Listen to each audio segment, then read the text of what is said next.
नमस्कार, आप देख रहे हैं मनी 9 की खास पेशकश स्टॉक हेल्पलाइन और मैं हूं आपके साथ विशाल शर्मा। देखिए, वीकेंड पर हम लोग मार्केट एक्सपर्ट के साथ जुड़ते हुए नजर आ रहे हैं। हमारे साथ पूरी चर्चा में शामिल होने के लिए वीएलए अंबाला मैडम जुड़ी हुई हैं।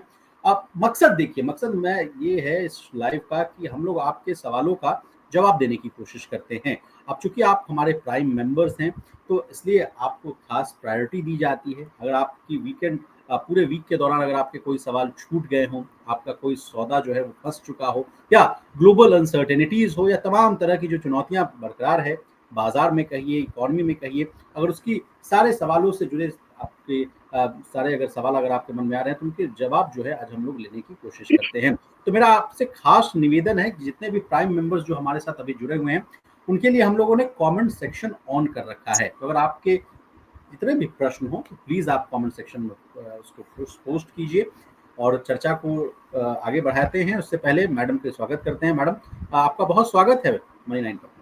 Thank you so much Vishal ji, thank you so much everyone having me here. मैं पूरी कोशिश करूंगी कि जो भी आप लोगों की क्वेरीज हैं उनको बहुत जेन्युइनली मैं उनको रेस्पॉन्ड करूं। जी जी।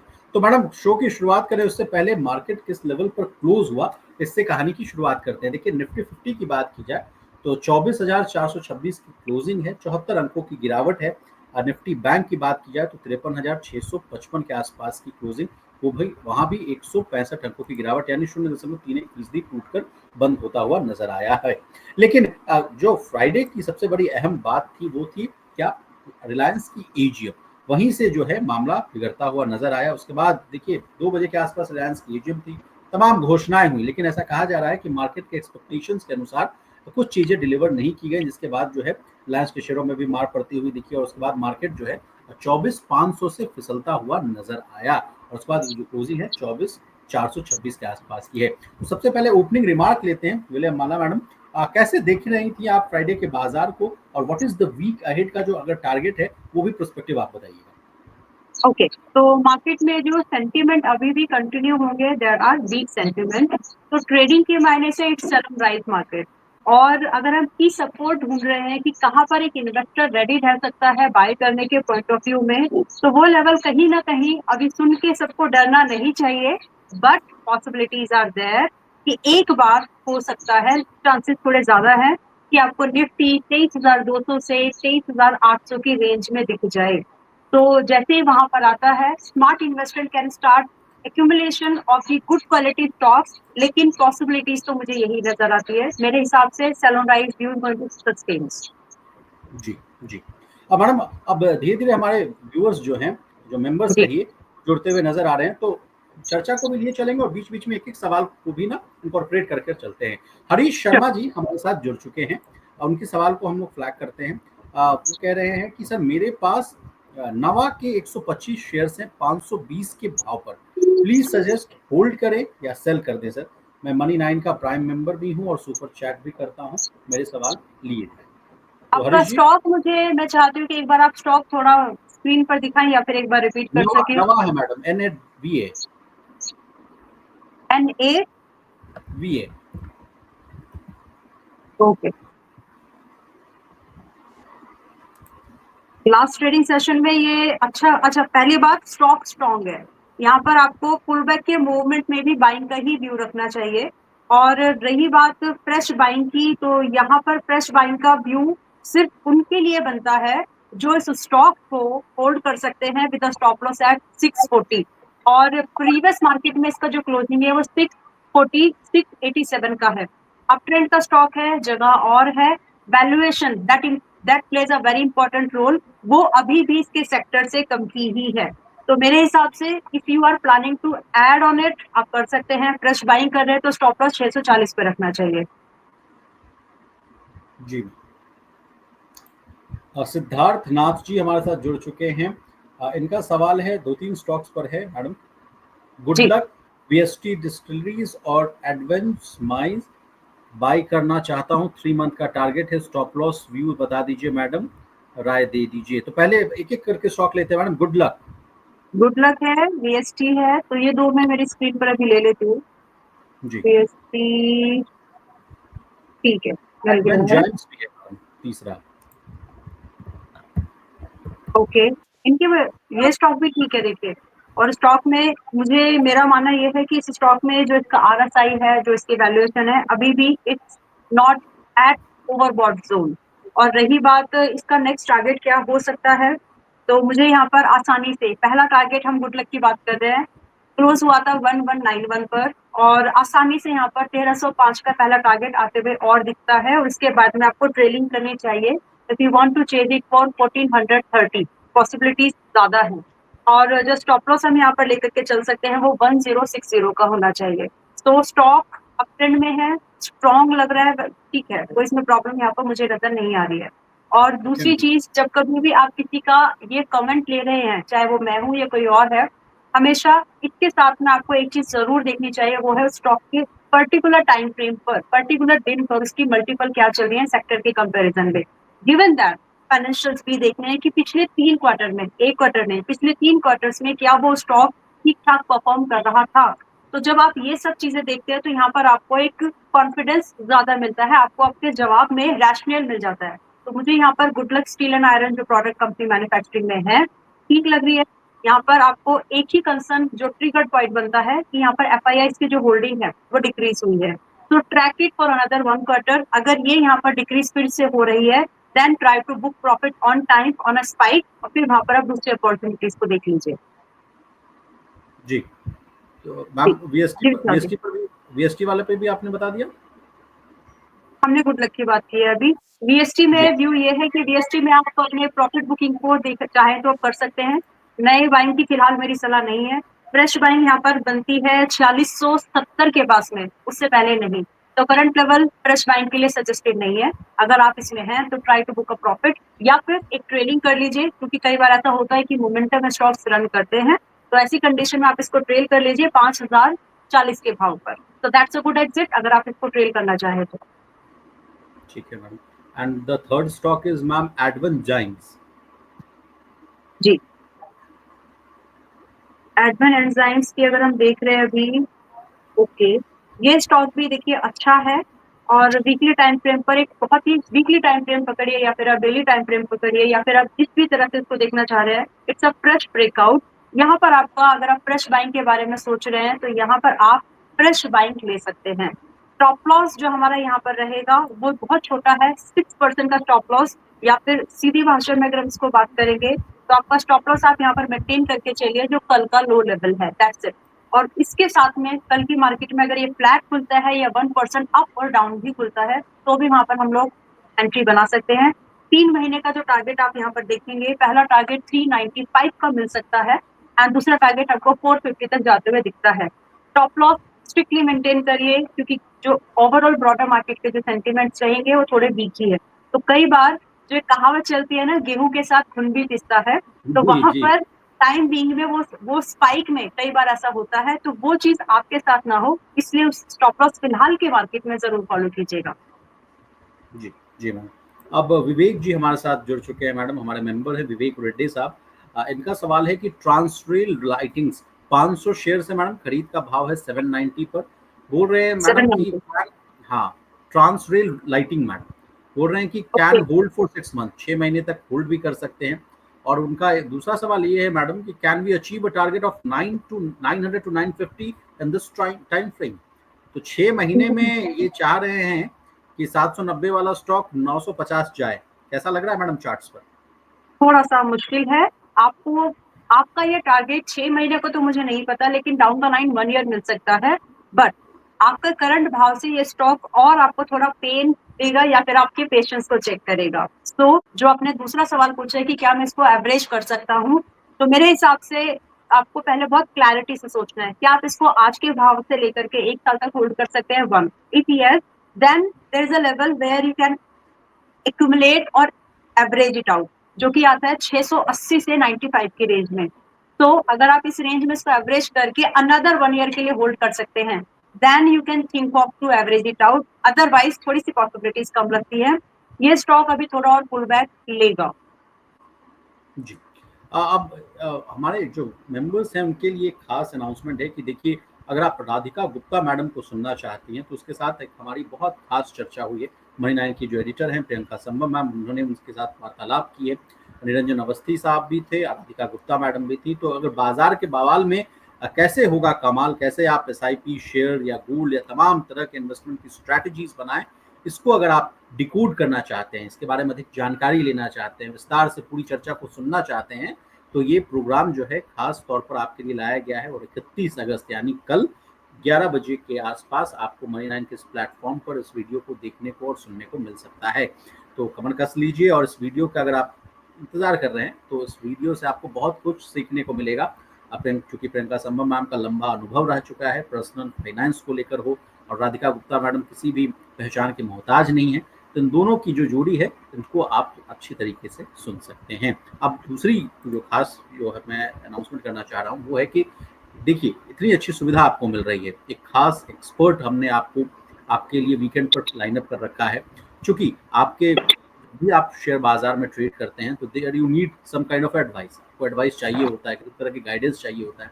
तो अगर आपका कोई सौदा फंस जाता है और आप में लगता है कि आपको कैसे पूछा जाए, कहाँ इसका समाधान आएगा, कैसे इसका उत्तर मिले, कहाँ स्टॉप लॉस लगाएं, मान लीजिए अगर स्टॉक किसी में फंस चुके हैं तो उसको अगर चेंज कर दूसरे स्टॉक में जाएं तो वहाँ कैसे गुना भाग किया जाए, इन सारे चक्कर को दूर करने के लिए हम लोगों ने खास प्रोग्राम लाया है जो है मनी 9 का प्राइम सब्सक्रिप्शन।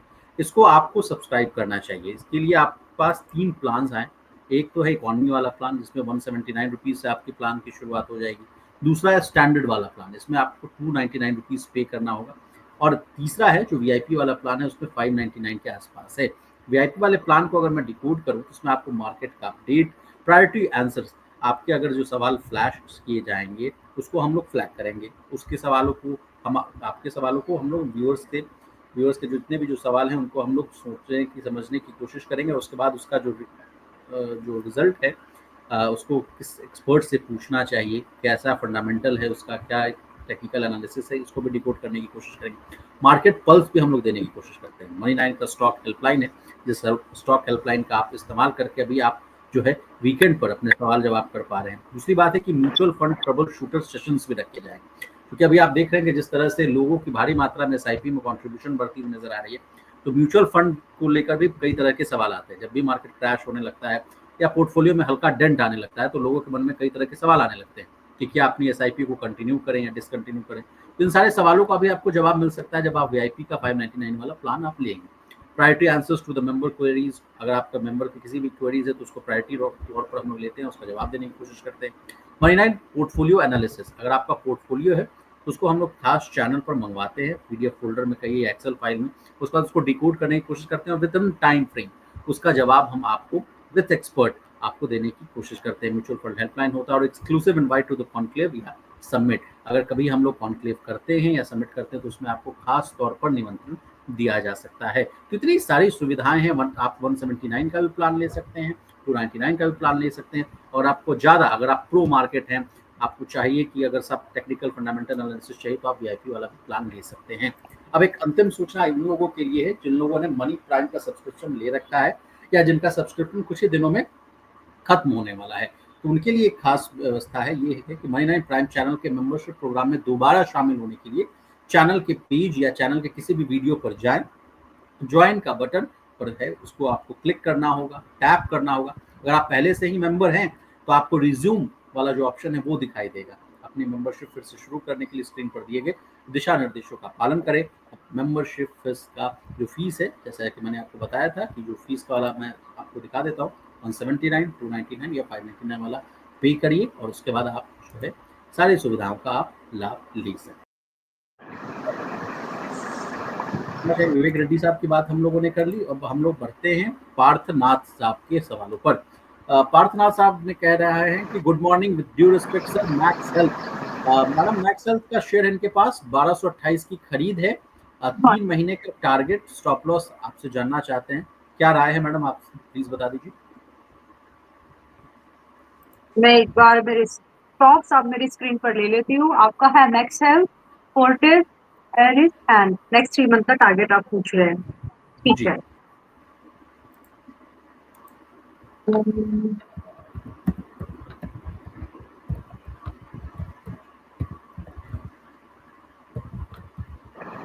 मुझे थोड़ा इंटरनेट का इशू क्यों फील हो रहा है।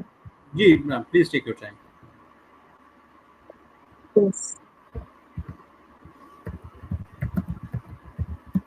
ऑल राइट, तो देखिए मेरी स्क्रीन पर मैक्सेल तो आ चुका है।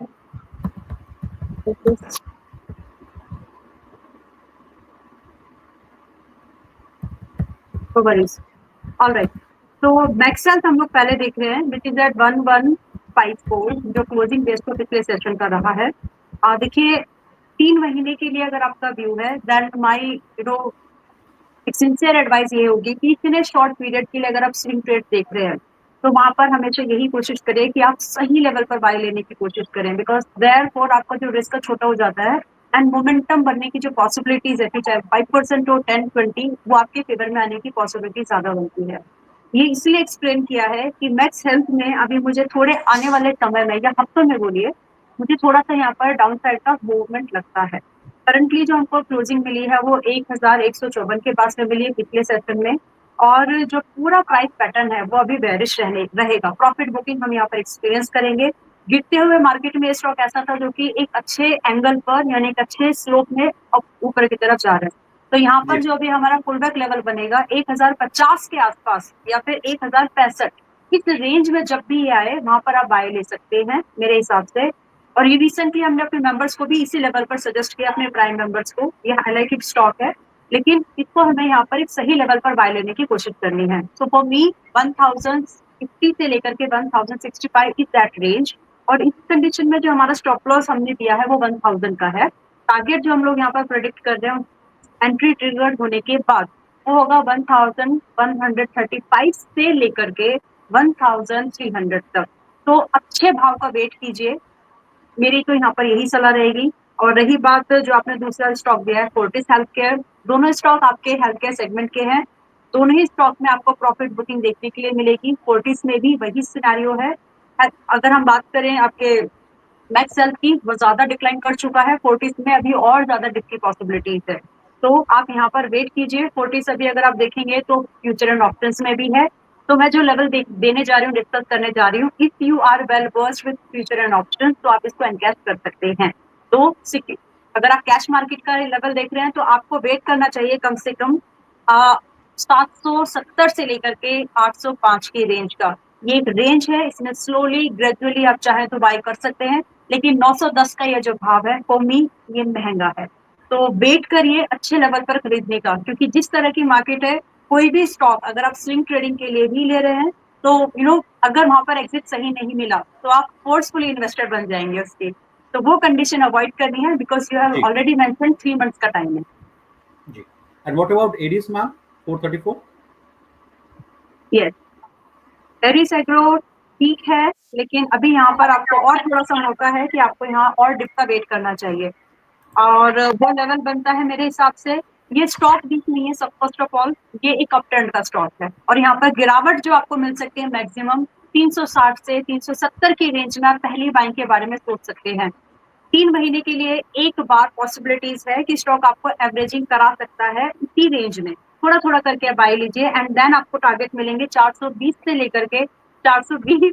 एक थोड़ा ऑकवर्ड नंबर्स बोलने के लिए लगता है, बट दैट इज जी व्हाट। जी 420 से लेकर के आपको 435 तक के टारगेट आपको मिल सकते हैं। देखिए मैं बार बार 2 बार इसलिए एक्सप्लेन कर रही हूँ बाइंग रेंज, क्योंकि फोमो बाइंग नहीं होनी चाहिए when you are doing a swing trading for a short term. मैं दूसरी बार रिपीट कर रही हूँ उसको, जब आप शॉर्ट टर्म के लिए स्विंग ट्रेडिंग कर रहे हैं तो आपकी बाइंग अच्छी होनी ही चाहिए। बाकी फिर कुछ भी चीज हो, मतलब आपके एंड से आप सही होने की कोशिश करिए, महंगा मत खरीदिए कुछ भी। जी जी विशाल जी। जी। मैडम, अब विपिन शर्मा जी हमारे साथ जुड़ चुकी हैं। इनका सवाल है एटीजीएल के स्टॉक पर। 200 शेयर्स हैं एटीजीएल के और खरीद का भाव है 642। ये कह रहे हैं कि 6 महीने के टाइम फ्रेम के हिसाब से आप मैडम से मुझे एडवाइस दिलवा दीजिए। ऑल राइट विपिन जी, आपने 6 महीने का टाइम दिया है, तो सबसे पहले एक नंबर नोट कर लीजिए। एक तो 590 का यही लेवल है, करंट राउंड फिगर मैंने पकड़ा है। और दूसरा लेवल आप नोट कर लीजिए 535।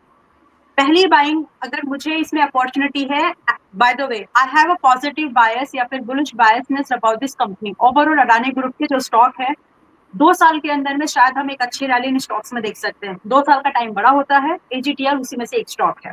नाउ 590 के पास में हम इसको एक ले सकते हैं। दूसरा, एवरेजिंग करनी पड़ेगी, चांसेस ज्यादा है, जो कि 535 के पास में बनती है। स्टॉप लॉस हमारा कंबाइंडेड बनेगा इसमें 520 का, और इस स्टॉक को 6 महीने के लिए जब आपने क्लैरिटी दी है तो आप इसको आराम से होल्ड कर सकते हैं for the target of 635 and दूसरा टारगेट आपको 700।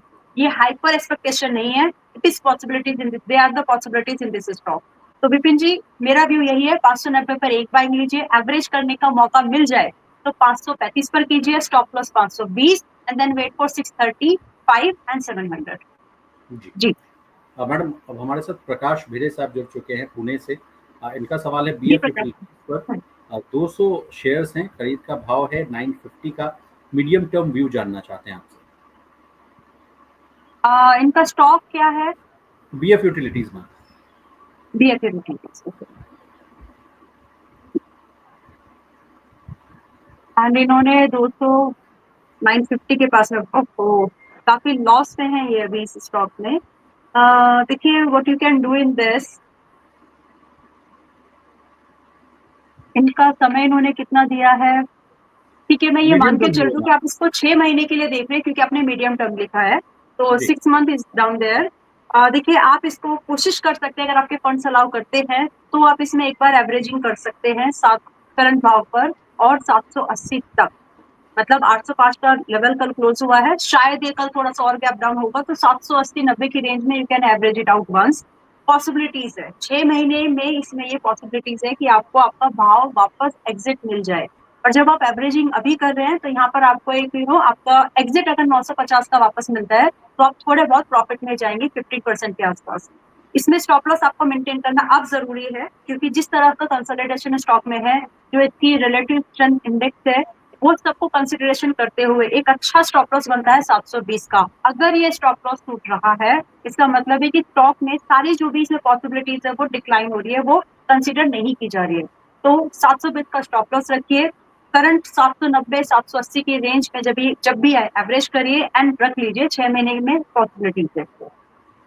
जी मैडम, नितेश शारंगी जी साहब हमसे हमारे साथ जुड़ चुके हैं। इनके पास एसटीबीएल का शेयर है, 162 की खरीद है। तो 3 स्टॉक्स पर इनको राय चाहिए मैडम।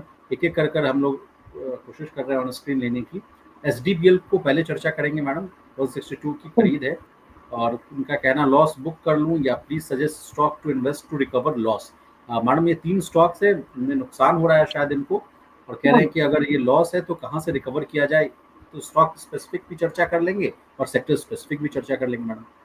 ऑल राइट, तो देखिए सबसे पहले तो इस स्टॉक का एक नेचर मैं आप लोग के साथ में शेयर करना चाहती हूँ। When you are investing in this SDPL, तो आप इसका एक नेचर समझिए। ये स्टॉक 200 दिन के मूविंग एवरेज के ऊपर नीचे बहुत ज्यादा दिन तक नहीं रह सकता। इसका ये नेचर है, पास्ट परफॉर्मेंस इसकी यही बोलती है। अब ये स्टॉक 137 के भाव पर है और ये क्लोज टू 200 दिन का मूविंग एवरेज है। तो मैक्सिमम डाउन लाइन या फिर मैक्सिमम डाउन पॉसिबिलिटीज जो मुझे यहाँ पर दिखती है डिक्लाइन की, वो सिर्फ 127 तक दिखती है। तो अब आप सोचिए कि क्या 127 के आसपास जब ये स्टॉक आ रहा है, तो क्या आप यहाँ पर एवरेज करके इसको अनदर 1 ईयर के लिए होल्ड कर सकते हैं? I am making very clear statement. 127 के पास में एवरेज करके will you be able to hold it for another 1 year? If so then average it out, otherwise यहाँ पर आप एग्जिट का प्लान कर लीजिए, क्योंकि 165 का भाव आते आते साल भर तो आराम से लगेगा, मतलब उसमें कोई दो राय मुझे नहीं लगती। और दूसरा स्टॉक आपने दिया है कला कला मंदिर। मंदिर मैडम, 175 की खरीद है। यस, जो कि 175 का जो भाव है आपका, ठीक है, आपने शायद हाल फिलहाल में एंट्री ली होगी, तो मेरे हिसाब से आपका स्टॉप लॉस यहाँ पर मेंटेन होना चाहिए अभी, which is 155 and it is below 200 days moving average also. So कोई भी स्टॉक, मैं इस चीज को फिर से अंडर स्कोर करूंगी, कोई भी स्टॉक अगर अप ट्रेंड में चलना है तो वो 200 दिन के मूविंग एवरेज के ऊपर अमूमन सस्टेन होना चाहिए।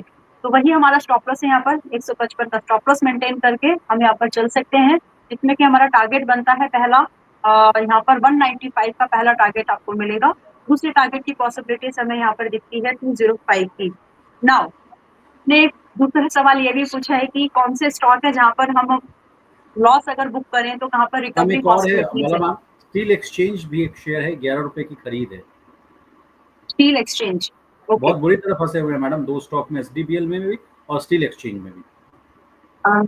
यस, फंसे हुए तो हैं आप, मतलब मैंने देखिए जब आपको मैंने 2-3 बार बोला तो शायद आपको या फिर यूजर को किसी को कि बार बार इस अच्छा भाव खरीदिए, इस पर मेरा फोकस इसीलिए है कि अगर हम फोमो में आकर कभी भी महंगी बाई ले लेते हैं ना, तो स्टॉप लॉस कटते ही नहीं है। उसका रीजन ये है कि स्टॉप लॉस बहुत डीप है। आपने एक्सपेक्टेशन की थी 10% की कि आपको 10% गेन मिलेगा, लेकिन आपका स्टॉप लॉस ही 15% का हो जाता है, 20% का हो जाता है। तो वैसी कंडीशन से बचना है, इसीलिए focus at a good buying, उतना आप करने में सक्षम हो जाते हैं। बाकी तो मार्केट ही आपको भाव दे देती है फिर। अच्छा, वेल, दूसरा स्टॉक आपने स्टील एक्सचेंज दिया है, और जी, यहाँ पर 11 रुपए भी की खरीद है। फिलहाल 11 रुपए की खरीदी है, और अच्छा खासा यहाँ पर आपको फिलहाल की डेट में लॉस है। मतलब और ये अभी मुझे नहीं लगता कि डाउन द लाइन आपको 3 महीने से पहले आपको कोई रिबाउंड भी दिखेगा। रिकवरी की बात नहीं कर रही हूँ मैं, रिबाउंड भी दिखेगा। तो एक बार ये स्टॉक वापस से आ सकता है 7.5 से 8 की रेंज में। करंटली ये 8.73 है। तो better if you have a little exposure to this stock, या तो आप बुक करके फिलहाल एग्जिट कर लीजिए, और जब ये भाव आए वापस से री एंट्री कीजिए, तो आपके नंबर ऑफ वॉल्यूम जो स्टॉक्स में इंक्रीज हो जाएंगे। एंड लाइकली कि आपको 10 रुपए, 9.5 रुपए का और 11 रुपए का भाव उसके बाद मिले, तो आपकी रिकवरी वहां पर इस स्ट्रैटेजी से इस स्टॉक में बन सकती है। तो व्यू क्लियर रखिए, यहाँ पर अभी रिबाउंड के चांसेस कम दिख रहे हैं डाउन द लाइन फॉर 1 और 2 मंथ। जी। अब जी, माला मैडम हम लोग बढ़ते हैं आनंद रेड्डी साहब के सवाल पर।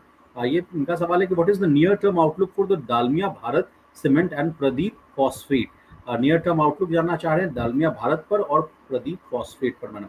क्या इनका ओके, जो स्टॉक का जो सिलेक्शन है वो सही है दिशा में जा रहे हैं मैडम या गलत है कुछ? एक सेकेंड। तो आपने पारादीप लिया और एक अपने डालमिया भारत लिया है। डालमिया भारत को रखिए, ये प्रॉफिट में अगर आपका है।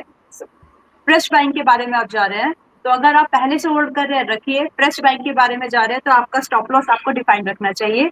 रीजन सिर्फ एक है, स्टॉक में तो पोटेंशियल है, लेकिन रन अप किया है, तो ऐसी जगह पे आपका stop loss plays a crucial role here. तो 2300 should be 2300 should be a stop loss अगर आप डालमिया भारत में आज की डेट में आने की कोशिश कर रहे हैं। रही बात की अपसाइड में कितना जा सकता है, इट्स ऑल डिपेंड कि आप इसको कितने मंथ्स के लिए होल्ड कर रहे हैं।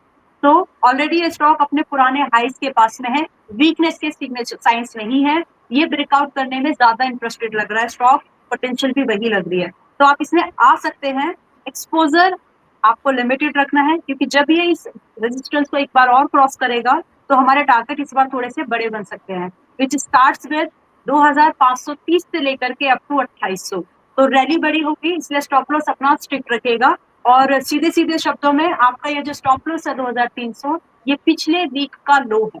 तो अगर ये स्टॉक को अपट्रेंड रहना है, आपका प्राइस पैटर्न पढ़िएगा, आपको समझ में आएगा, तो ये अपने इस वीक के लो को नहीं तोड़ेगा। यही हमारा स्टॉप लॉस है। तो डालमिया जी। भारत फ्रेश बाइंग ले सकते हैं।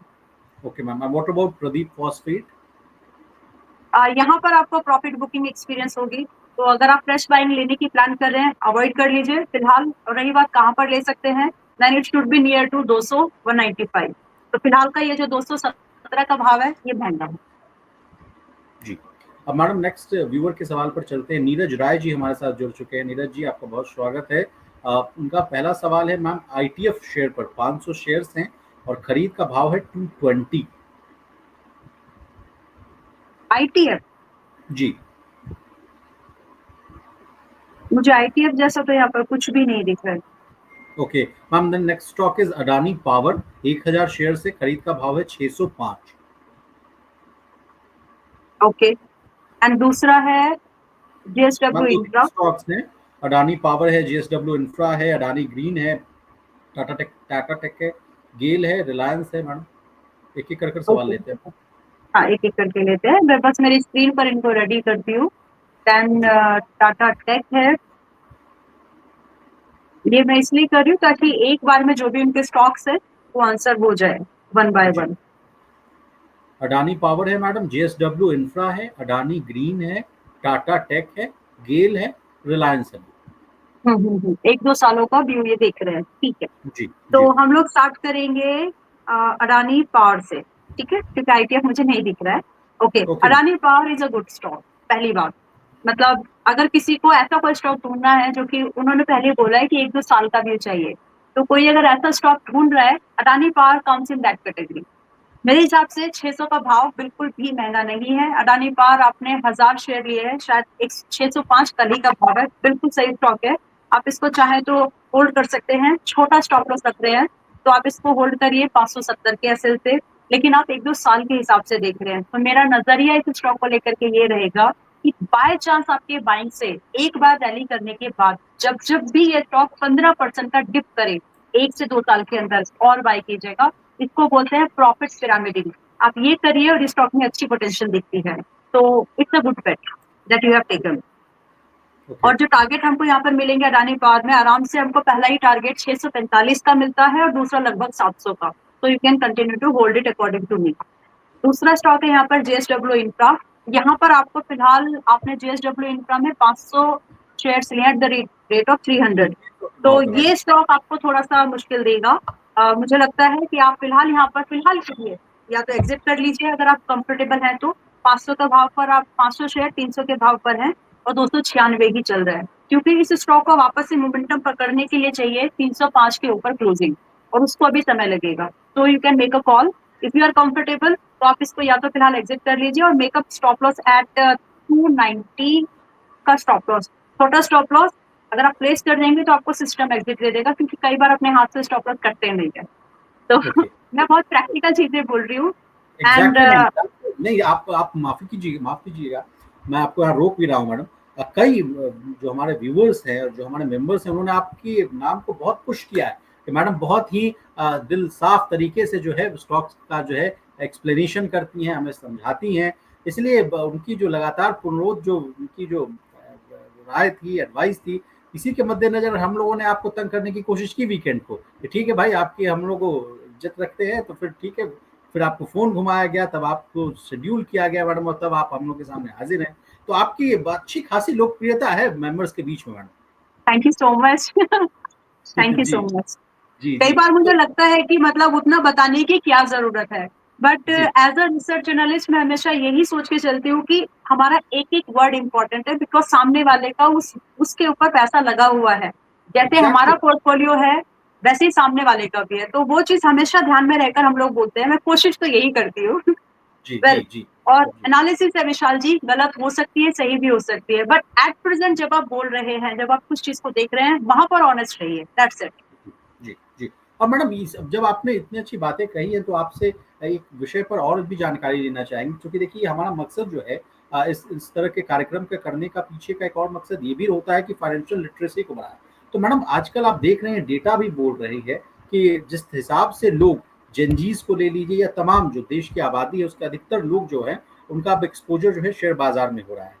और वो आंख मूंद कर या कभी कहिए देखिए टेलीग्राम के माध्यम से उनको कभी आ जाता है, कभी उनके मोबाइल पर जो है एक ऐसा मैसेज आ जाता है, यूआरएल आ जाता है, लिंक आ जाता है, उनको ये भी यस। झांसा दिया जाता है कि आप ये स्टेप ले लीजिए, फला स्टॉक ले लीजिए, पेनी स्टॉक्स ले लीजिए, मल्टी बैगर रिटर्न का दावा किया जाता है, तमाम तरह के जितने भी फिर इन्फ्लुएंसर्स की भी मैं बात कर रहा हूँ मैडम, उन भी कहते हैं कि आप देखिए फेक स्क्रीनशॉट का बहुत चीज जो है वायरल चलता है रील्स पर, इंस्टाग्राम पर। ऐसे लोगों को क्या सलाह देना चाहेंगी मैडम आप, क्योंकि हम आपके मुख से समझना चाहेंगे, आप जब बोलती हैं तो लोग सुनते हैं, तो आपसे समझना चाहेंगे मैडम ऐसे लोगों को क्या सलाह देना चाहेंगे। ओके, तो सबसे पहला एक इम्पॉर्टेंट चीज, सारी उंगलियां एक जैसी नहीं होती। जो चीज मेरे लिए काम कर रही है हो सकता है विशाल जी वो आपके लिए ना करे। मैं जी ऑप्शंस पसंद नहीं करती, बट ऑप्शंस की रिसर्च मेरी बड़ी अच्छी होती है। मेरे स्केड्यूल मेरे काम के हिसाब से मुझे स्विंग ट्रेडिंग ज्यादा कंफर्टेबल लगती है, ना कि इन्वेस्टिंग। तो हर कोई डिफरेंट है। दूसरे को देख के you can not compare, you can not set up at par level. आप उनके साथ में अपने आप को कभी कंपेयर मत कीजिए, नंबर वन। चाहे वो कितना भी बड़ा फिन इन्फ्लुएंसर हो या फिर इन्वेस्टर हो, वो जी कहाँ से शुरू किया उन्होंने, दैट मैटर। हो सकता है उनका जो अनुभव आज की डेट में, अगर मान लीजिए हमारा कोई 1 करोड़ का पोर्टफोलियो है, लेकिन वो एक दिन में खड़ा नहीं हुआ। अगर मेरा 10 लाख का पोर्टफोलियो वो एक दिन में नहीं मैनेज हुआ, तो किसी के भी प्रॉफिट स्क्रीनशॉट्स देख करके I should not gate lure, मुझे उसमें फंसना नहीं चाहिए, I should not gate trap. क्योंकि और सबसे इंपॉर्टेंट चीज, हमेशा ऐसे लोगों के साथ में काम करिए जिसको कोई कंट्रोल करने वाला हो। सिंपल भाषा में, मैंने जब आप किसी डॉक्टर के पास जाते हैं, मैंने इसको खुद से समझा। मैंने आई हैव अ सिकनेस, मेरे बच्चे को, मेरी बेटी है, बड़ी प्यारी सी है, बहुत इंटेलिजेंट है। जी। मेरी जब मैं मेरा बच्चा बीमार होती है तो मैं किसी ऐसे डॉक्टर के पास जाना चाहती हूँ जो उस चीज का एक्सपर्ट हो, राइट, जो बच्चों बहुत का अच्छा स्पेशल उदाहरण दिया, डॉक्टर है। बहुत अच्छा अभी उदाहरण दिया। Thank you so much. अभी अगर मुझे मेरे पैसे की बात है, मुझे म्यूचुअल फंड की बात करनी है तो म्यूचुअल फंड एक्सपर्ट के पास जाऊंगी। मुझे अगर इन्वेस्टमेंट एडवाइजरी चाहिए तो मुझे रजिस्टर्ड लोगों के पास में जाना है, वरना झोला छाप लोग तो बहुत है। ये डिफरेंस क्यों है, why it is so important, इसको कोई रोकने टोकने वाला है? अगर सीधी सी बात है, मैं एक रजिस्टर्ड रिसर्च एनालिस्ट हूँ, अगर मैं गड़बड़ करूंगी, मान लीजिए अगर मैंने गड़बड़ की, तो मुझे पता है ना कि मेरा लाइसेंस से भी छीन लेगी। लेकिन जो एक दूसरी बंदी या बंदा बैठा है, उसको जी इतना पता है कि मेरे सब्सक्रिप्शन को बेचने के लिए मैं कुछ भी कर सकती हूँ, क्योंकि मुझे कोई रेगुलेट करने वाला नहीं है। तो आप हमेशा उन लोगों के साथ में चाहिए जिनके साथ ज्ञान और अनुभव, लर्निंग और एक्सपीरियंस दोनों हो। दैट जी सेव्स, कम से कम आपको कॉन्फिडेंस तो रहेगा, और बाद में कुछ नहीं हुआ तो कम से कम कंप्लेंट तो कर सकते हो आप। तो जी जी। Always try to safeguard yourself, और किसी के प्रॉफिट को देख करके आप मत कन्विंस होइए।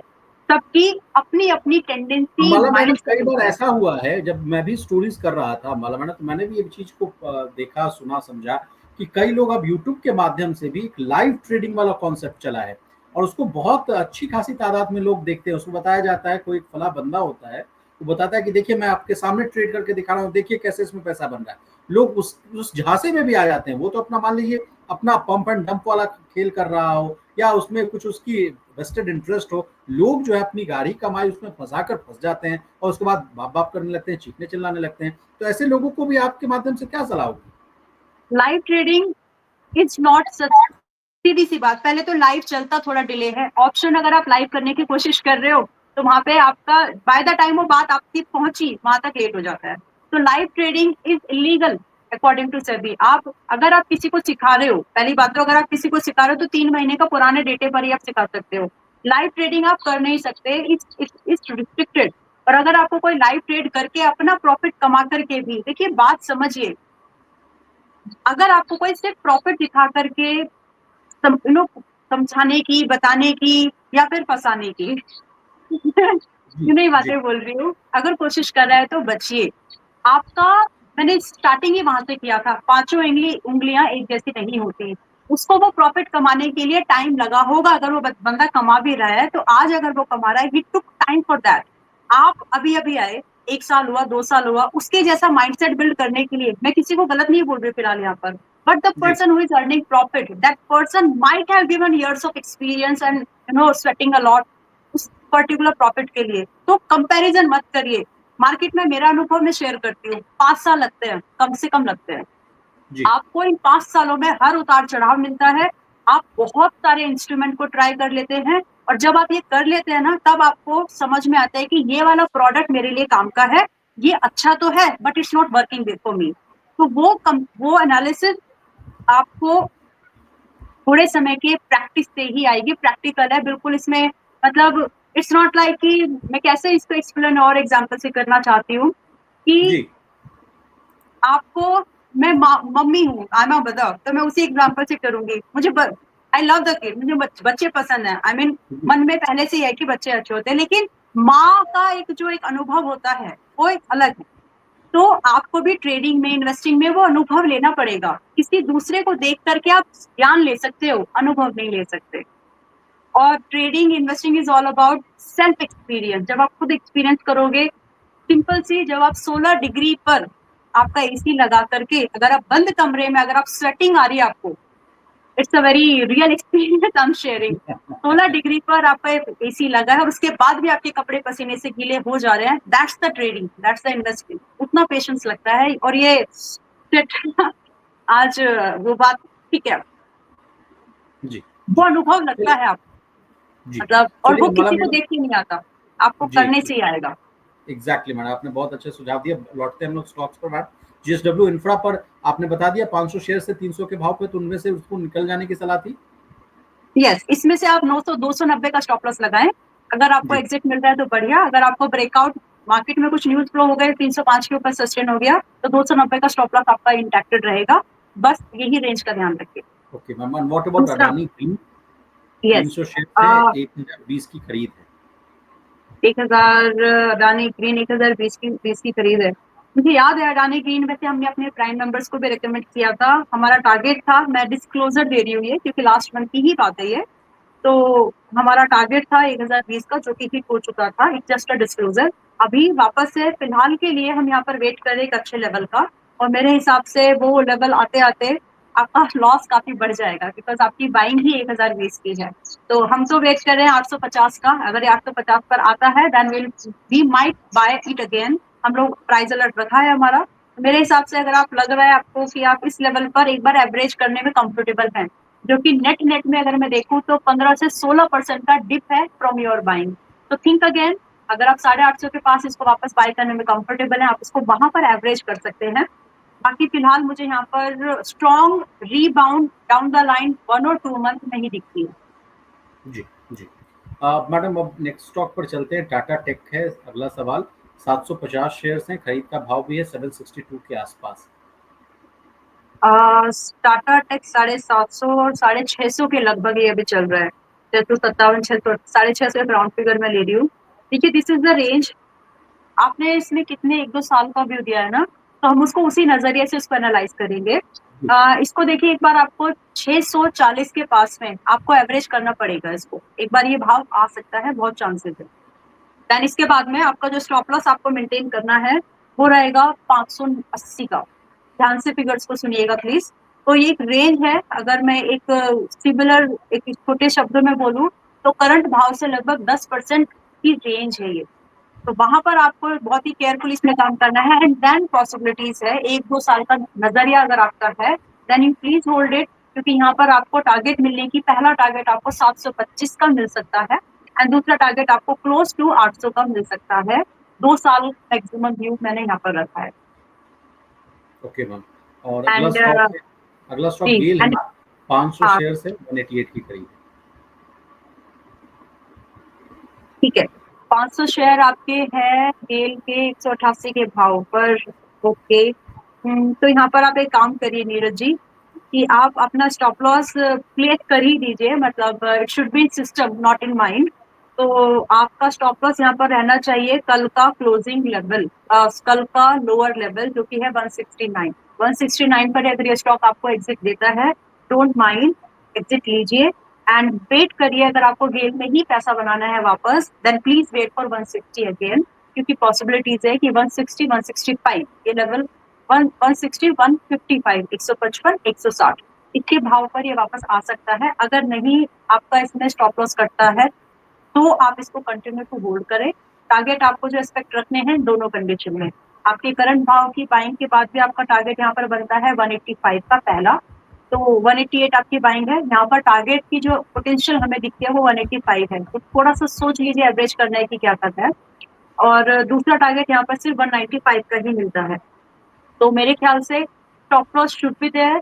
एवरेजिंग के लेवल मैंने बताए हैं, केयरफुली काउंट कीजिए। फिर से एक बार और एक्सप्लेन करना चाहती हूँ, फिलहाल की जो हमारी ब्रॉडर मार्केट है प्रेशर में रहेगी, और इस तरह का जब भी कंडीशन रहती है तो जो स्टार्टिंग में ही बोला था, गेहूं के साथ घुन भी पिस जाया करते हैं। जी, जी, तो इसमें हो सकता है वैसा। जी। अब अंतिम स्टॉक पर चर्चा कर लेते हैं मैडम, वो है रिलायंस। 1000 शेयर्स इनके पास और खरीद है 1385 की। और कल एजीएम भी था मैडम, और कल जो है मुकेश अंबानी साहब जो चेयरमैन साहब हैं, उन्होंने कई बड़े ऐलान किए रिलायंस जियो का आईपीओ के बारे में। जो उन्होंने पिक्चर जो क्लियर की, कहा कि अगले साल जो है जून तक आ सकता है। इसके अलावा उन्होंने वैल्यू अनलॉकिंग करने की भी बात कही, कहा कि आईपीओ जो है ग्लोबल स्तर पर जो है शेयर होल्डर्स के लिए जो है वैल्यू अनलॉक करेगा। इसके अलावा कुछ अन्य ऐलान की बात की जाए अंबाला मैडम, तो रिलायंस कंज्यूमर प्रोडक्ट बिजनेस जो है अब रिलायंस इंडस्ट्रीज की डायरेक्ट सब्सिडरी बनेगा, ऐसी बातें सामने आ रही हैं। वहीं कहा जा रहा है कि सब्सिडरी कंपनी जो है रिलायंस इंटेलिजेंस बनाने का भी ऐलान किया गया। आर्टिफिशियल इंटेलिजेंस के लिए कहा गया है कि मेटा और गूगल के साथ पार्टनरशिप भी की गई है। तो मैडम आप सवाल पर पहले देर से थोड़े लौटिएगा, लेकिन आपसे समझना चाहेंगे कि कल जो एजीएम हुई मैडम, उसको आप कैसे देखी, और उसके बाद जो रिलायंस का जो चार्ट है उसको डिकोड कीजिएगा। ओके, तो न्यूज पे पहले आता है। देखिए, जियो टेलीकॉम वाला जो सेगमेंट है, तो ये पहले से एक्सपेक्टेशन थी कि इसका आईपीओ मार्केट में आएगा, और जैसे ही ये होगा तो रिलायंस का आज की डेट में दो प्रॉफिटेबल लेग्स हैं, रिटेल एंड टेलीकॉम। टेलीकॉम पर भी इनका बहुत अच्छा होल्ड है, मुझे नहीं लगता कि फिलहाल कोई इनको बीट करेगा। डाउन द लाइन कोई कंपटीशन नहीं है, लेकिन जैसे ही ये अलग एंटिटी होकर के लिस्ट हो जाएंगे तो रिलायंस इंडस्ट्री जो अभी इसके प्रॉफिट को एक्यूमुलेट करके जो इनके फाइनेंशियल दिखते हैं उन पर असर दिखेगा, विच मार्केट इज अंडरस्टैंडिंग। तो मेरे हिसाब से वो चीज हमें यहाँ पर प्राइस में दिख रही है। और फिलहाल यहाँ पर फ्रेश बाइंग की मेरी बिल्कुल सलाह नहीं है। अगर आपको बाइंग लेनी ही है तो सिर्फ उन लोगों को लेनी चाहिए जो कि ये एक्सपेक्टेशन में है, क्योंकि ये हो सकता है जो कि इस एक्सपेक्टेशन में है कि जो रिलायंस होल्डर्स है उनको जी जियो टेलीकॉम वाले जो स्टॉक्स लिस्ट होंगे वो मिलेंगे, पॉसिबिलिटी बहुत ज्यादा है मिलेंगे। मेरा यही मानना है। दूसरा जो दूसरी इनकी सब्सिडरी लिस्ट होगी, अगर वो भी रिटेल सेगमेंट में जाकर के इससे अलग होकर के जब वो लिस्ट होगी तो उनको parent company holders share holders को नई कंपनी के स्टॉक मिलेंगे, पॉसिबिलिटी ज्यादा है। अक्सर ये देखा गया है कि लार्ज कैप 50-50 की कंपनी जब भी अपनी नई एंटिटीज को लिस्ट करती है तो उनकी पुराने शेयर होल्डर्स को नए स्टॉक्स ऐसे ही मिलते हैं। तो जो लोग इस क्लैरिटी के साथ इन कंपनी में इन्वेस्टमेंट करना चाहते हैं रिलायंस में, आप इसको इन्वेस्ट कर सकते हैं 1350 के भाव पर भी। बट अब इतना एक्सप्लेन करने के बाद दूसरी बात अब मेजर ये आती है कि ये स्टॉक आपको 1230 तक भी स्लाइड होते हुए दिखेगा। तो ओके। ना यूनिट, यस, पॉसिबिलिटीज है ओके 1230 तक भी आपको स्लाइड होते हुए दिखेगा धीरे मैम, धीरे ये चरण। मेरा रिएक्शन इसलिए भी देखने को मिला मैम कि मैं अराइल के एजीएम को बहुत बारीकी से डिकोड कर रहा था, कवर भी किया कल मैंने, मैं 1.5 घंटे का लाइव हम लोगों ने किया 2-3 मार्केट एक्सपर्ट के साथ। लेकिन उससे पहले एजीएम से पहले तमाम जितने भी जो ग्लोबल ब्रोकरेज हाउस कहिए या घरेलू संस्थागत वाले जो अगर ब्रोकरेज हाउस कहिए, दोनों ने बहुत अच्छा बुलिश टारगेट दिया। अगर मैं सीएलएसए की बात करूं सर मैडम, तो 1650 का टारगेट रखा गया, जेपी मॉर्गन ने 1695 का टारगेट रखा था, और जेफरीज की बात की जाए तो 1670 का टारगेट, और उन्होंने तो ये भी कहा कि अगर बुल केस सिनेरियो में ये शेयर जो है 1900 के लेवल पर भी जा सकता है। यूबीएस की बात करें तो 1750 का टारगेट रखा गया, और ऐसे समय में, और कल जो एजीएम आया मैडम, और देखिए स्टॉक स्लाइड कर गया, 1400 के आसपास ट्रेड कर रहा था, 1350 के आसपास का लूर लगाया है, और आप कह रहे हैं कि 1200 के लेवल्स को भी देख सकता है। तो व्हाट इज द तो सिनेरियो मैडम? तो देखिए, सबसे पहला वैल्यूएशन सेक्टर का मल्टीपल देखिए, स्टॉक का मल्टीपल देखिए, इट्स ऑलमोस्ट 3 टाइम्स, ठीक है। दूसरा एक और इम्पोर्टेंट चीज है कि मुझे तो याद आ गया अभी आपने ये बात बोली ना, तो पिछली बार भी ब्रोकर हाउस ने एक अच्छे लेवल दिए थे, लेकिन उस समय स्टॉक चल रहा था 1470 के पास में। शायद मैं मनी 9 पे ही थी, शायद शायद जी हर्ष थे उस समय पे, I think I was with money 9 that time. नहीं, सॉरी, ये थी। ऑल राइट, तो जी 1470 पर जब ये आया था, बुलिश था मोमेंटम, सबको लग रहा था कि अब ये बहुत तोड़फाड़ करने वाला है, बट मैंने तब भी यही बोला था कि 1350 और 60 के बीच में आएगा। वहां पर फर्स्ट हैंड एक बार थोड़ा बहुत बाइंग के बारे में देखा जा सकता है, अगर लंबे समय के लिए होल्ड करना है तो जो सिनेरियो दिया उसी कंडीशन में, तो वो लेवल आ गया। तो कई बार ऐसा होता है कि मेरा व्यू बहुत कॉन्ट्रा रहता है, बहुत कॉन्ट्रा। जी मतलब मार्केट में अभी जैसे निफ्टी का एक एनालिसिस में प्लीज थोड़ा सा टाइम दीजिएगा। जैसे प्लीज निफ्टी मैम, अभी प्लीज हमारा, टेक। यस, निफ्टी अगर आप वीकली टाइम फ्रेम पर देखेंगे तो no one actually, there was no one who was talking about this. और मैंने अपने चैनल, मतलब थैंक गॉड फॉर दिस, हमने ये एनालाइज किया कि 6 हफ्ते लगातार ऐसा निफ्टी निफ्टी की हिस्ट्री में सिर्फ इससे पहले 3 बार हुआ है, and this was the fourth time Nifty लगातार। उसके बाद फिर बहुत सारे रील्स और ब्लॉग्स आए, वो अलग बात है, लेकिन निफ्टी लगातार 6 हफ्ते रेड क्लोज कर पाया हो। उसके बाद क्या, उसके बाद जनरली विशाल जी क्या होता है कि सेल ऑन राइज का जी व्यू रहता है। अब जिसने ये स्टडी किया होगा तो वो अपने व्यू को वही रखेगा ना जो उसने स्टडी किया है। बहुत जी सारे लोग थे जिनको लग रहा था कि ये ब्रेकआउट कर जाएगा, लेकिन नहीं, अभी भी हमें मार्केट में पुराने चार्ट की हिस्ट्री और ग्लोबल कंडीशंस, हमारी मार्केट में हमारा जो कसा है, जो बैंकिंग में जो पैसे हमारे करंट अकाउंट में कितना रह रहा है, जो मॉनेटरी, जो इन्फ्लेशन का जो रेट है, उन सब चीजों को मद्देनजर रखते हुए मार्केट में ब्रॉडर लेवल पर सेलिंग का प्रेशर रहेगा। एंड वन बिग कंट्रीब्यूटर जो इसमें रहने वाला है वो रिलायंस रहेगा, जो निफ्टी को ड्रैग करेगा अच्छा खासा।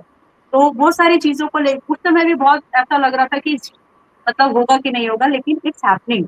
इसमें मेरी कोई अतिशयोक्ति वाली बात नहीं कर रही हूँ मैं, इट्स जस्ट अबाउट कि जब आप चार्ट को थोड़ा सा और डिकोड करते हैं, साथ जी में क्या हो रहा है सराउंडिंग में, अगर उसको थोड़ा मैचअप कर लेते हैं ना, तो it's not a big deal कि आगे क्या हो सकता है, क्योंकि पैसा तो तभी बनता है जब ये पता चले कि आगे क्या हो सकता है, जो हो गया सो हो गया, व्हाट नेक्स्ट। जी तो यहाँ पर वो सिनेरियो अभी भी लग रहे हैं कि ये वीक रहेगा 1230 तक, धीरे धीरे ही सही, लेकिन स्लाइड हो सकता है। और वो आपके लिए एक इन्वेस्टमेंट अपॉर्चुनिटी है। कंडीशन दो दी है कि जो नए स्टॉक्स मिले आएंगे, लिस्ट होंगे, उनको पेरेंटिंग कंपनी के शेयर होल्डर्स जो करते हैं उनको कुछ मिल जाएगा। बाकी ये स्टॉक बहुत आउट परफॉर्म करेगा 20%, 30%, 1 ईयर, वो एक्सपेक्टेड नहीं है। जी मैडम कुलवीर सिखौन साहब हमारे साथ जुड़ चुके हैं, मेंबर हैं हमारे। इनका सवाल है बाला मैम कि सर डिक्सॉन टेक्नोलॉजी का एंट्री लेवल क्या हो सकता है, प्लीज बताइए। ओके, अच्छा, डिक्सॉन मैंने रिसेंटली रिव्यू किया है, मेरे ख्याल से मैंने इसको रेकमेंड भी किया है, and it's a disclosure. Alright, देखिए डिक्सॉन में अगर आपको एंट्री ले, पहली बात तो ये स्टॉक बहुत ही क्वालिटी स्टॉक है। अगर आप इसको बिल्कुल अच्छे से, शिद्दत से आप इसको कुछ सालों के लिए रख सकते हैं, सभी स्टॉक तो कोई भी बाय नहीं कर सकता, हार्डली 10 से 20 स्टॉक एक पोर्टफोलियो में रह सकते हैं, रहने चाहिए, दैट्स द आइडियल नंबर। तो अगर आप इसको रखना चाहते हैं कुछ समय के लिए, कम से कम 7 क्वार्टर्स से लेकर के 15 क्वार्टर्स, क्वार्टर्स मैंने इसलिए दिया है क्योंकि आपको क्वार्टर ऑन क्वार्टर इनकी अर्निंग चेक करनी पड़ेगी, स्पेशली तब जब आपको ग्लोबल मार्केट से बहुत सारे हिंट्स आ रहे हो, जब आपको ग्लोबल मार्केट से बहुत सारे हर्डल्स आ रहे हो, तो क्वार्टर ऑन क्वार्टर इनका अर्निंग जरूर ट्रैक कीजिएगा। अब सीधे आते हैं कि किस लेवल पर हम इसको बाय ले सकते हैं, तो मेरी नजर में वो लेवल है फिर से 16,200 से लेकर के 15,800 का बहुत अच्छा लेवल होगा अगर आप यहाँ पर इसको बाय करने के बारे में सोचते हैं, एंड आप इसको कम से कम 7 क्वार्टर से लेकर के 15 क्वार्टर तक होल्ड करने का व्यू लेकर के चल रहे हैं, देन इन दैट कंडीशन आपको 18,000 का भाव पहला एज अ पहला टारगेट मिलता है, एंड दूसरा आपको लगभग जो उसका पुराना हाई है वो या फिर ऑल टाइम हाई इसको बोल लेते, तो स्टॉक में ये पोटेंशियल है। जी, जी, बहुत शुक्रिया मैडम, आपने बहुत अच्छी जानकारी दी। अब हमारे साथ गणेश जी जुड़ चुके हैं, गणेश ठाकरे साहब। इनका सवाल है यूको बैंक पर मैडम। इनके ओके, पास 32 रुपये 50 पैसे के भाव पर शेयर्स है और कह रहे हैं 32। कि हालांकि क्वांटिटी इन्होंने नहीं बताई है मैडम, मैं पूरा अगर उनके कमेंट को पढ़ पा रहा हूँ।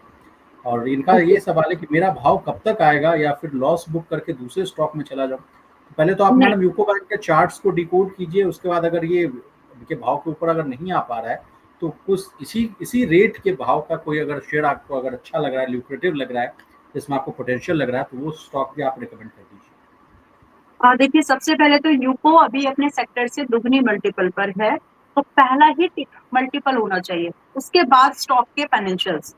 मैं थोड़ा सा उल्टा देखती हूँ, अगर कुछ लोगों को पहले फाइनेंशियल देखते हैं फिर मल्टीपल देखते हैं, नहीं, पहला मल्टीपल देखो फिर फाइनेंशियल्स देखो कि वो उतना मल्टीपल किस फाइनेंशियल पर ट्रेड कर रहा है।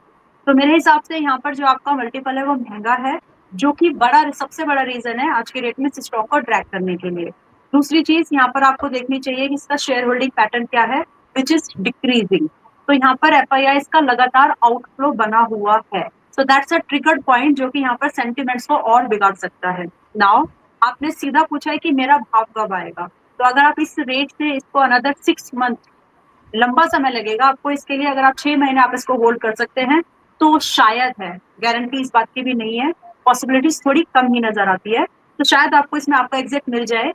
But how you can play it around with this stock, आप यहाँ पर वापस से एक बार अगर ये आपको 27 रुपए पर मिलता है तो आप वहां पर थोड़ा एवरेजिंग कर दीजिए, पॉसिबिलिटीज तब वहां पर आपको बनेगी कि आपको आसानी से 30 रुपए का एक एग्जिट मिल सकता है, उसके बाद यू कैन टेक एग्जिट, या फिर आप वहां पर ट्रेडिंग कर सकते हैं। तो ये एक स्ट्रैटेजी है जो कि यूको बैंक में आप देख सकते हैं आने वाले समय के लिए।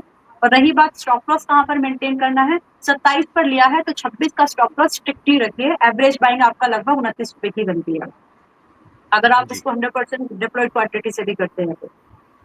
जी, जी। मैडम ऋषि राज अग्रवाल जी हमारे साथ जुड़ चुके हैं। एलटीएफ पर इनका सवाल है।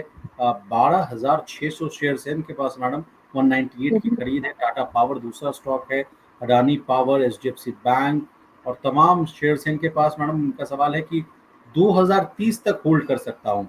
वाह, बहुत दो अच्छे हजार लंबे तीस क्या बात है, बहुत ही कम लोग हाँ, ऐसे मिलते हैं। बहुत कम लोग बोलते हैं मम्बाला मैडम, नहीं, कई लोग हम लोगों ने देखा मार्केट को कवर करते करते, मुझे भी 5 से 10 साल हो गए, लेकिन बहुत कम लोग होते हैं जो कहते हैं कि मैं 5 साल 10 साल तक वेट कर सकता हूँ, जस्ट लाइक SIP। तो तो जब बताइए मैडम। ठीक है, आपने तो बोल ही दिया है ना, तो आपको डरने की जरूरत है ही नहीं। अच्छा, पहले स्टॉक वाइज बात करते हैं, 217 पर है और आपकी बाइंग है 198 की, तो 5 साल होल्ड करने वाले को एग्जिट नहीं लेना चाहिए, 5 साल होल्ड करने वाले को एवरेजिंग करनी चाहिए। तो एलटीएफ में आपको एक एवरेजिंग का मौका मिलेगा बहुत जल्द, तो वो होगा 203 से 205 का भाव। ठीक है, तो क्योंकि आपने 5 साल बोला तो मैं यहाँ पर एग्जिट का डिस्कशन ही नहीं करूंगी, और अच्छी क्वालिटी स्टॉक्स में आपको एग्जिट इस तरह ही देखना नहीं, जरूरत नहीं पड़ती है 5 साल में। मतलब टू बी ऑनेस्ट, 5 साल में यस बैंक जैसे सिनेरियोज भी रहते हैं, रतन पावर जैसे सिनेरियोज भी रहते हैं, लेकिन अगर स्टॉक ठीक है, अगर आप उसको क्वार्टर ऑन क्वार्टर ट्रैक कर रहे हो, फाइनेंशियल्स ठीक ही है, एग्जिट नहीं हो रहे हैं ज्यादा इंस्टीट्यूशनल्स के, तो फिर स्टॉक जनरली परफॉर्म कर जाता है। बहुत ज्यादा आपको कुछ नहीं करना है, कंपनी मेहनत कर करके रेवेन्यू कमाएगी और शेयर होल्डर से बटेगा। तो दैट्स व्हाट हैपेंस। और एलटीएफ में 205 से 200 के रेंज में आपको एक एवरेजिंग का मौका मिलेगा, थिंक फॉर इट। एंड दूसरा स्टॉक आपने दिया है टाटा पावर्स। टाटा पावर्स में भी 374 पर है, and if I can check, आपकी बाइंग है 335 की, बाइंग भी बढ़िया है कि आपको कोई डरने की सच में जरूरत नहीं है। अगर बाय चांस 350 पे आता है, थोड़ा और एड ऑन कर लीजिए, because that will be a profit pyramiding for you. आप 335 की बाइंग है क्योंकि आपकी आता है तो चांसेस कम, तो 350 पर आता है तो वहां पर थोड़ा एड ऑन कीजिए। एंड इट एक्चुअली, मैंने पहले ही आपके तीनों स्टॉक्स के लिए बोला है कि ये अच्छे स्टॉक्स है, आपको ये अच्छा CAGR मिड कैप निफ्टी के नियरली, ये तीनों स्टॉक सेपरेटली बोल रही हूँ, दे सकते हैं एवरेज में। तो निफ्टी इंडेक्स का जो CAGR एक एवरेज रिटर्न होता है 5 साल का, ये तीनों स्टॉक बीट कर सकते हैं। That's the view. Okay ma'am. और दूसरा आपने दिया है HDFC बैंक। हाँ अडानी जी, पावर मैम। अडानी पावर शायद हम लोग 1500 ऑलरेडी शेयर्स डिस्कस कर चुके थे। अच्छा ठीक है ठीक। अभी तो हाँ, तो फटाफट बता दीजिए मैडम उसमें क्या लेवल्स आ रहे हैं, फिर आगे बढ़ जाएंगे। अडानी पावर में तो 640 मैंने दिया था और 700, तो वो अभी भी इंटैक्टेड है। 570 का स्टॉप लॉस रख लीजिए, लेकिन इनका ओके 5 साल का व्यू है ना, तो इनको जी बहुत, अगर आज की डेट में तीनों स्टॉक्स में से कहां पर बाय ले सकते हैं, एड ऑन ले सकते हैं, तो अडानी पावर है, pricing wise and okay chart wise. Okay ma'am. अनम्बाला मैम HDFC बैंक 400 शेयर्स 1530 की खरीद। HDFC बैंक में आपने बाइंग लिया है। 1530 का है मैडम, उसमें नुकसान अच्छा, हो रहा है। वो बोनस, हाँ, वो अभी 1:1 हुआ है, तो ठीक है। अच्छा उसके भाव से भी you are still in profit. मतलब मुझे तो बड़ा खुशी हो रही है आपसे बात करके, ऋषि जी, मुझे अच्छा लग रहा है, mister Agrawal, but I would like to appreciate you for this. ज्यादातर लोग जी यही आते हैं कि मुझे लॉस हो रहा है, क्या करूँ। तो hmm, I am happy for you कि आप अच्छे प्रॉफिट पर इस स्टॉक में भी हैं। एंड आप थोड़ा सा ना, आपको एक मौका मिलेगा करंट भाव के हिसाब से, अगर हम देखेंगे तो 920, अगर आपके भाव से देखें तो आप लगभग अभी 1700, आपकी 18 1900 आपका स्टॉक चल रहा है, अगर आपके भाव से देखें तो। ओके राइट, ओके आपको स्टॉक स्प्लिट मिला है ना, उनको स्टॉक बोनस मिला है, तो इज ना जी गुड जी। प्रॉफिट। तो आपको एक तो बार तमाम मौका तमाम मिलेगा। शेयर्स में तो अच्छी खासी कमाई हो रही है मैडम। बढ़िया हो रही है, मतलब आई एम हैप्पी, मुझे मेरी स्माइल अच्छी अच्छी खासी बड़ी हो गई है ये देख के कि किसी को अच्छा प्रॉफिट हो रहा है। गुड। जी तो आपको देखिए, एक बार 910 से 935 के बीच में एक बार आप एड ऑन कर सकते हैं इस स्टॉक में, और वहां पर आपका प्रॉफिट पिरामिडिंग के लिए एक अच्छा लेवल मिलता है। और बिल्कुल जी आप इनको होल्ड कर लीजिए, इन स्टॉक्स में मुझे कोई प्रॉब्लम नहीं लग रही है। निफ्टी के CAGR को ये तीनों स्टॉक्स बीट करने में पोटेंशियल रखते हैं इंडिविजुअली। जी जी। अब चूंकि माला मैम आपसे चूंकि 1 घंटे का ही समय लिया गया था और तमाम सवालों पर हम लोगों ने बहुत ही विस्तार से आसान भाषा में उनको डिकोड करने की कोशिश की। अब जाते जाते अगर आपका कोई भी डिस्क्लेमर हो तो प्लीज वो डिस्क्लेमर दे दीजिए, उसके बाद शो को हम लोग वाइंड अप करते हैं। ऑल राइट, तो देखिए, मैं एक बार एक नजर में एज ऑन डेट मेरे पोर्टफोलियो में जो भी स्टॉक्स मैंने डिस्कस किए हैं आज की डेट में एज ऑन डेट नहीं है, बट पॉसिबिलिटीज आर देयर कि पिछले महीने, पिछले हफ्तों में मैंने इन स्टॉक्स में स्विंग किए थे, और कुछ स्टॉक शायद हम अपने मेंबर्स को भी रिकमेंड किया, because we also run research services जहां पर हमने स्टॉक की रिकमेंडेशन को देते हैं। तो एज ऑन डेट मेरे पोर्टफोलियो में इनमें से कोई भी स्टॉक नहीं है। जी, बहुत शुक्रिया मैडम, आपने कीमती समय निकाला, तमाम विषयों को बहुत ही आसान भाषा में समझाया, तो आपके हम शुक्रगुजार हैं। और इसी तरह देश, दुनिया और बिज़नेस जगत से जुड़ी तमाम ताज़ा-तरीन खबरों के लिए बने रहिए हमारे साथ थैंक यू सो और मच। देखते रहिए मनी 9। और जिन भी व्यूअर्स का, जो हमारे मेंबर्स हैं, जो हमारे बहुत दिल के करीब हैं, उनसे हम क्षमा प्रार्थी भी हैं कि अगर हम आपके सवालों को नहीं ले पाए, तो आपसे कोशिश होगी कि अगला ऐसा ही वेबिनार हम लोग फिर से रखेंगे और तमाम आपके जितने भी जो सवाल हैं, उनको भी एड्रेस करने की कोशिश करेंगे। चूँकि हमारे साथ भी समय की थोड़ी पॉसिटी होती है, गेस्ट के साथ भी समय की जो है पाबंदियाँ होती हैं। वीकेंड पर हम लोग कोशिश करते हैं कि आपके सवालों को लिया जाए, तो कोशिश करते हैं, लेकिन कुछ जो है छूट ही जाता है। तो इसी छूट के साथ सर हम लोग शो को वाइंड अप करते हैं। मैडम, तो आपका बहुत शुक्रिया। तो आज के लिए बस थैंक इतना यू ही। So much. बहुत thank you so thank you. Much.